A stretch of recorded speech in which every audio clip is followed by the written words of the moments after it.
I started as an IFA in 1973. In the January and in October, there was a terrible crash, stock market crash, 9 months after I started. Absolutely nothing to do with me, pure coincidence. But the market actually fell over the next 15 months by about 73%. It was quite a baptism. The reason the Sagrada Familia was temporarily on the screen was that in October 2002, I spoke about economics in Barcelona in English, or actually Scottish.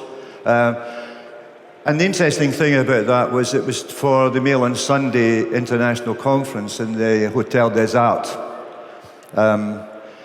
And it was interesting too, because at that time everybody had given up on the markets because we were going through yet another stock market crash. I decided to call then in 2002 to call it Economic Tricks, the Ibiza Mix, because I was on holiday in Ibiza at the time. I was flown across, and everybody at that point thought Ibiza was a real crap place to be. The party island, it was even this week described by a senior economist as the party island. I don't know, I don't look like a party animal, do I? I've been going there since 1977. I discovered it 7 years before Jim Mellon. It's the first time ever that I've ever found anything before Jim Mellon. And I had property there from '82. And when I realised that economics is a bit like Ibiza, everybody thinks Ibiza is an absolute crap place to go, which you have to ask yourself why Jim spends 3 months a year there.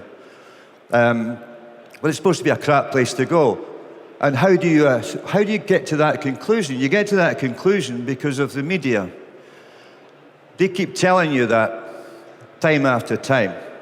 Now, on this screen here is a photograph of Calabasa. Calabasa is a beach near San Antonio, which is supposed to be crap as well. Some parts of it, to be honest, are. But you could say that anything looks good if it's got sun and sky and sea. I mean, even Scotland, Cowdenbeath looks quite attractive when it's sunny. But anybody can do that. But what you can't do is, if you're looking at this is one of at least 35 agroturismo, wonderful boutique hotels in Ibiza. Ibiza is full of these wonderful places. So it's worthwhile thinking of that. This is probably the most powerful 3 words that I've learned in the 43 years that I've been doing this. Nullius in verba. It's the Latin motto of the Royal Society, founded in London in 1660. And roughly translated, it means don't take their word for it, check for yourself. So don't listen to what they're all telling you, go and check for yourself. Another way of looking at it is, what do you believe to be true that's actually false? And I think it's a very powerful way of looking at this.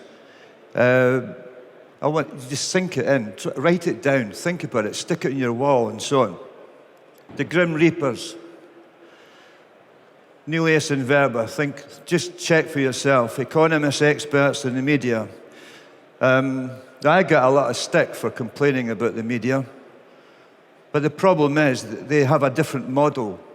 When they write on personal finance, what they're trying to do is sell advertising, catch your eye, sell bad news. I call BBC News at 10, I call it bad news at 10. In America, CNN is referred to as constantly negative news. The experts quoted are the experts they want to quote. And the expert predictions are invariably wrong. Go check for yourselves. Now, the media, when I started, the thing they all promoted in personal finance was mutual life assurance societies. Why? Because you were a member, you got all the bonuses, etc. No money to third parties, etc. I don't know if you've noticed, but they've virtually all gone bust. And the bonuses have disappeared. In the 80s into the 90s, it was equitable life. There may even be some equitable life sufferers here today. What did they say? The darlings of the media. You cannot go wrong. They do not pay commissions to third parties. They're cheap. Like mutual insurance, they're cheap. They went bust. We pointed out it was a contract in April 97 and nobody listened.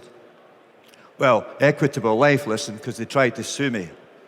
And in fact, what happened is they shot me up. But thereafter, when it was actually said, an industry spokesman said, that was me. I got them back and they went bust in 2000. And then I came along split caps. Cheap. Safe as Volvos. They went bust. Now, it's passives and trackers because they're cheap. Now, if anybody here spots a trend, I think I've said enough. The next photograph is a fancy chingorito in Ibiza. It was taken last summer at the National Symposium of Enthusiastic Economists. And as you can see, it's pretty empty. Carl Richards in America actually shows this very simple graph. We have it in our client rooms. It actually basically tells you what not to do, because what happens is people get sucked into a market or a sector at the top, and then it falls, and when it hits the valley of fear, they sell. And the graph sums it all up. Just keep doing that, and you'll be broke.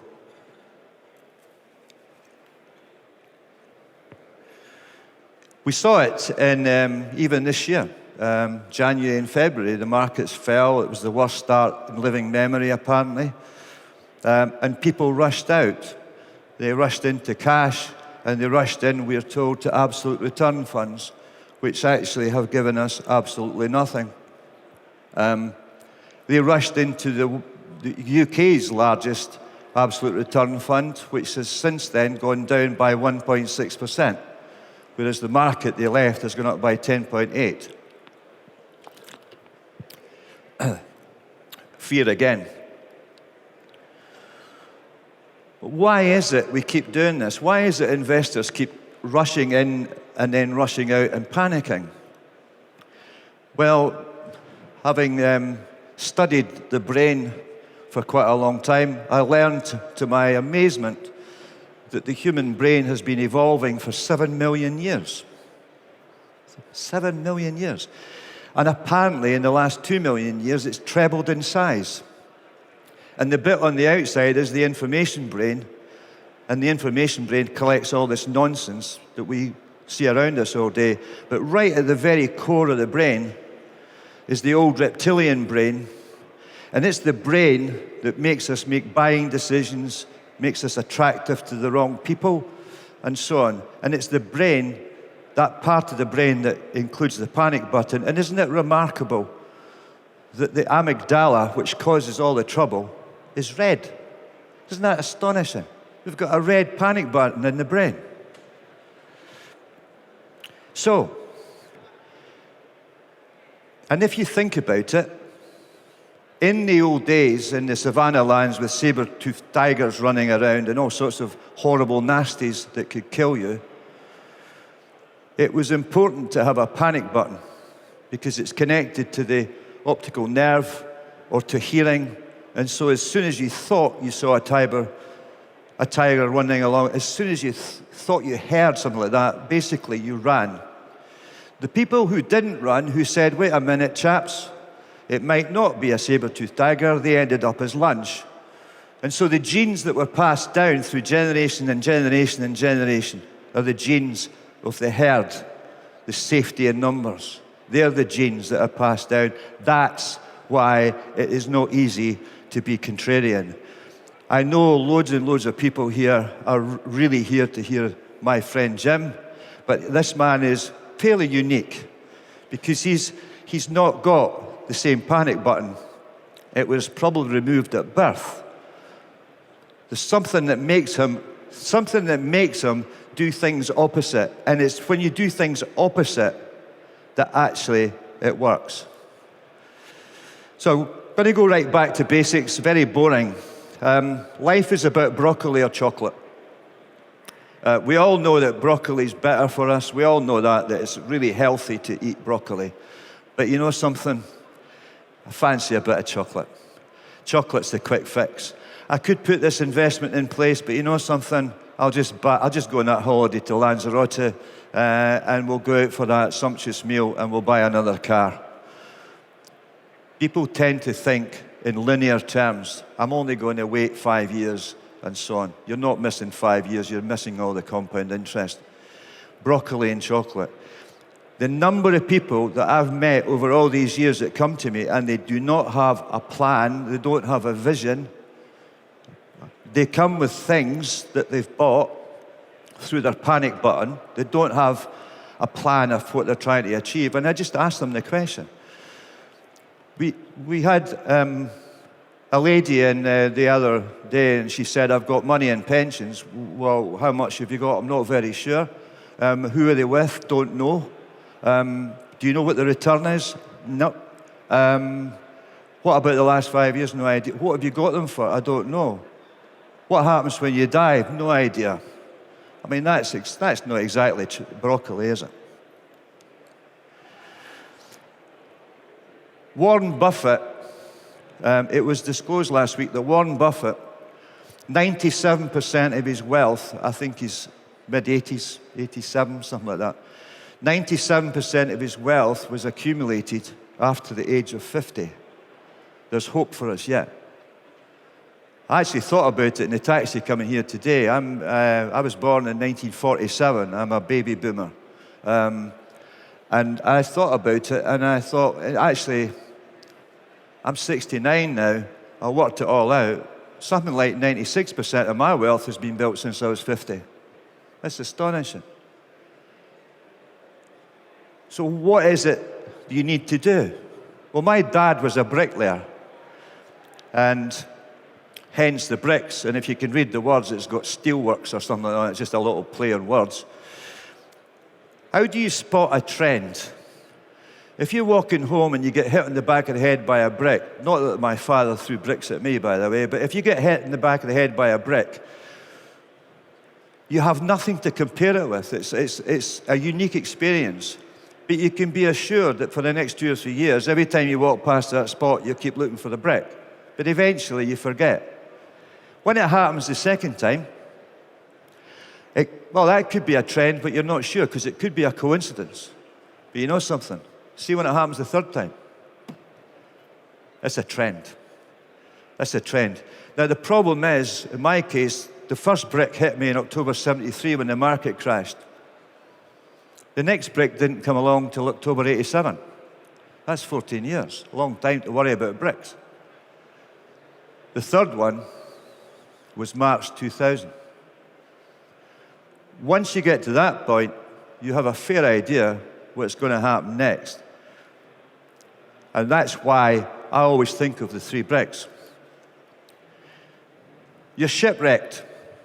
You land in this wonderful island. Wonderful islands. You wander around, you're feeling sorry for yourself. You walk up, there's nobody else there. You find this little beach. You're walking along the beach, and you stub your toe.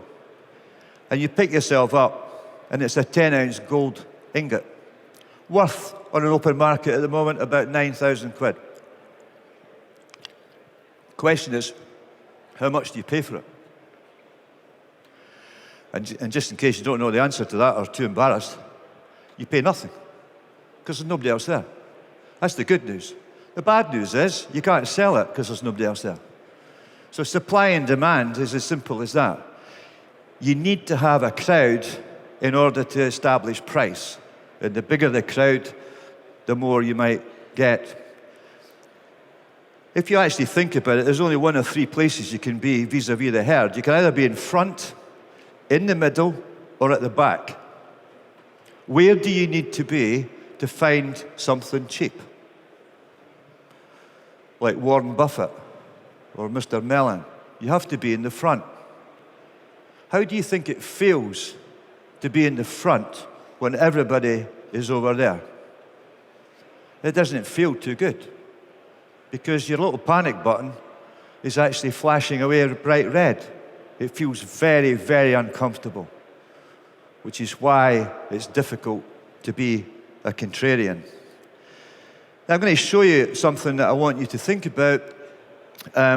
This is a very interesting way of spotting a trend before it happens. This is also a very interesting photograph of the male menopause. Because as you can see here, there's about a 5-fold increase in the spend on motorbikes by the time males get to age 45 and between 45 and 52. Very interesting graph. Now, had you known about this graph earlier, and had you realized the baby boomers had this vast increased numbers from 1946, 47, 48, 49, and then from 58, 61 is the biggest ever birth rate in the West. If you'd known that, wouldn't it have been a good idea in 92 to buy Harley-Davidson shares? I would say so. What are these guys doing now? What am I doing now? Well, I'm drinking red wine, but I don't think you can invest in that. In America, they're buying Winnebagos. They're off driving around America, these great big bloody camper vans. Winnebagos. Their knees are going, their hips are going. So, Smith & Nephew, pretty good investment, I would have thought, because you need hips. They're all going to live in kind of vertical crematoriums, McCarthy Stone type places and so on. These are actually pretty good ideas. But you know something? What I think is going to happen next, because in the States, there's a Generation Y. Generation Y is the biggest generation there's ever been. It's bigger than the baby boomers.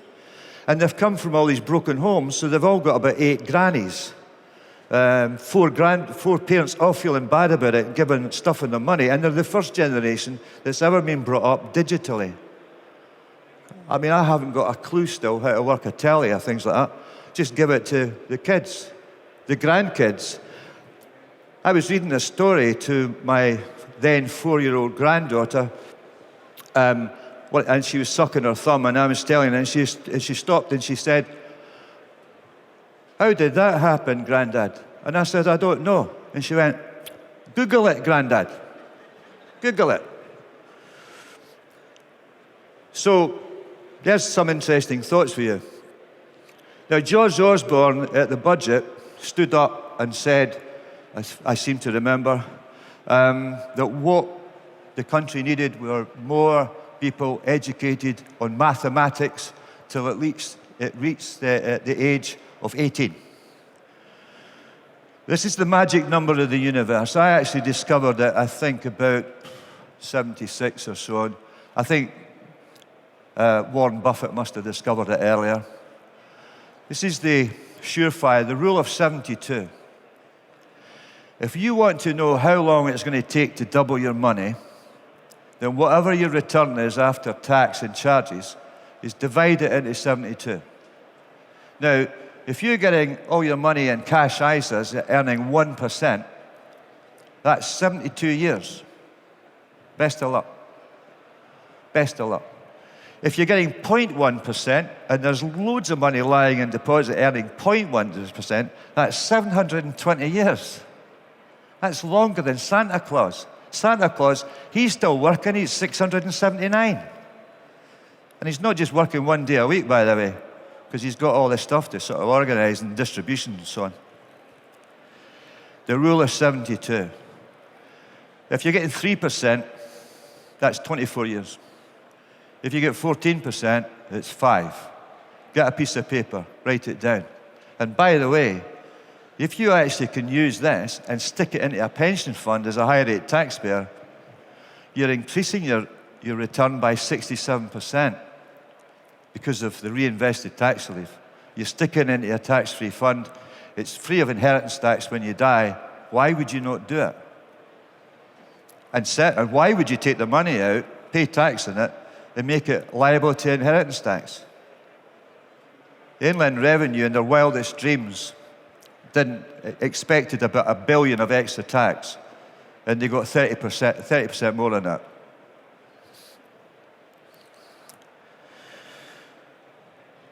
One of my favourite hates are cheap and nasty things like passives. This is a normal distribution curve. You might remember it from school. If you were to take a photograph of the all-share index on any one day, you would find roughly 60% of the stocks are fair value, their share price equals the cost. 20% is undervalued, 20% is overvalued. 20% undervalued might be undervalued because the business is going bust, but it might be undervalued for other reasons. If you're a fund manager trying to make money for your clients, which pond would you want to fish in to try and make money? The undervalued, the overvalued, or the middle bit? And it's pretty obvious you would be in the undervalued. But then you have to be patient as well. But what they do is they buy it cheap, they build it up, they hope to get into the overvalued, and at that point, they might want to sell it for a profit. But the question is, who's stupid enough to buy it? Trackers. Trackers are stupid enough to buy it. Rob Arnott, who is perhaps the best-known analyst in the world, has said for 20 years that the capital-weighted index is overweighted to overvalued stocks and underweighted to undervalued stocks. Somebody else, much cleverer than me, said, buying a tracker is like driving a car along a road you've never been on before, looking only in the rear-view mirror. 50% of the profit of the performance of the index in the UK is down to 20 stocks. And think of these 20 stocks in the last few years. Think of how bad they've been. So what we do is we try and find the best way to invest. And Barcelona, it was the first time that we met. Barcelona, how can I forget? Yes, it's Barcelona, folks. Fortunately, they won 8-0 the other night because they had a bad run after I sent this down. But everybody knows that Barcelona's front three score goals for fun. But I don't know if you've noticed this, but they've got a goalkeeper. And they don't have just any goalkeeper from Kelty Hearts or something. They actually have an international goalkeeper. And their back four are top internationalists, as is the midfield. So if you were going to have a team of fund managers or guys to manage your money, wouldn't it make sense to have a team like that? Now, it may well be that Suarez is Jim Mellon, right? Could be that Terry Smith or Fund Smith is up there as Neymar. And these guys will score goals for fun, although they'll have bad patches as well. But it's worthwhile to support them. Surely it's worthwhile to support them. Now, the interesting thing is we do that for our clients because we can bring them in. We can do a Bosman in for nothing. We can get rid of them for nothing. And if necessary, we can put 3 goalkeepers in because we don't play by FIFA rules. We play by what our clients want.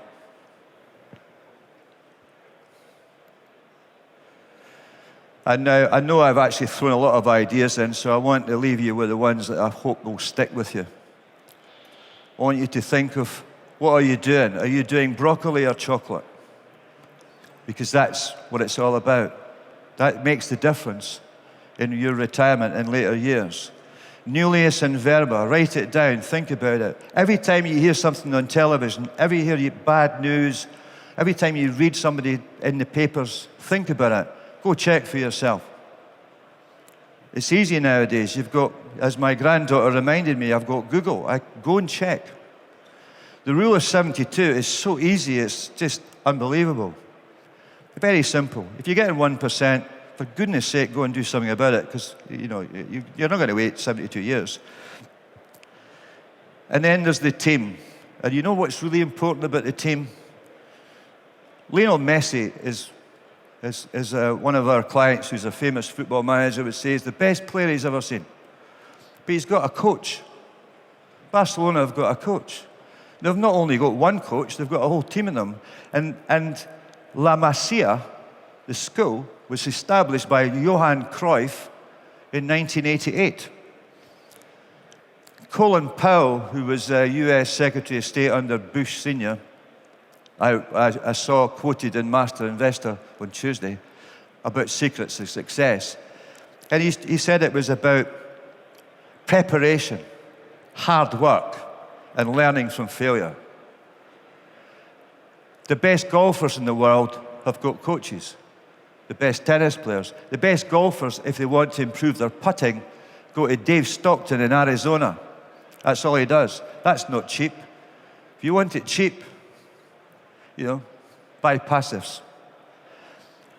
Now, we're at stand 57. We have a couple of very attractive ladies there. There's old-timers like me. I hope some of this sticks. I hope some of it makes sense. We send out fortnightly interesting, contrarian, amusing pieces to clients and friends. If you want to leave us an email address. I hope today is a happy day for you guys. I hope retirement is even happier. And I want to leave you with a little bit of Café Del Mar, where I've spent many a happy sunset. And thank you for listening.